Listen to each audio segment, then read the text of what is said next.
Ka nisur zyrtarisht mëngjesin e kësaj të mërkure demontimi i urës së Dragostunjës në vendin e njohur si Arat e Gorrës përgjat aksit kombëtar Librasht-Prenjas, pjesë e rrugës që lidh Tiranën me juglindjen e vendit.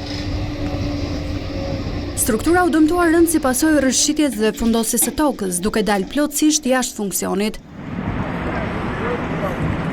Sipas specialistëve të terrenit, një lëvizje e fuqishme e masivit të dheut destabilizoi themelet e urës dhe shkaktoi çarje të shtresave mbajtëse, duke e bërë të pamundur çdo ndërhyrje riparuese.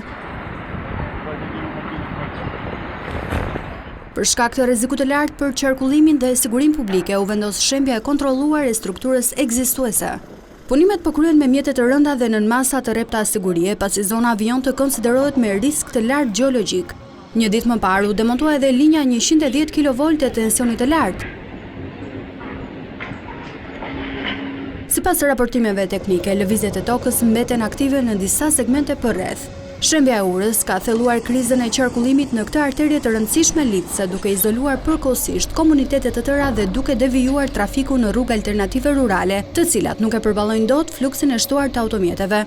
Drejtori i Autoritetit Rrugor Shqiptar deklaroi se do të nisë puna për ndërtimin e një segmenti të ri rrugor alternativ në afërsi të zonës së prekur nga rrëshqitja. Sipas planit paraprak, rruga e re do të ndërtohet përgjatë linjës hekurudhore në shtratin e lumit Shkumbin dhe do të përfshi prishjen e plotë të urës ekzistuese për të lehtësuar ngarkesën mbi segmentin e rrëshqitur dhe ndërtimin e një ure të re, ndërtimin e një skarpate natyrale stabilizuese, sistemimin dhe disiplinimin e urave sipërfaqësor në të gjithë zonën e prekur nga rrëshqitja.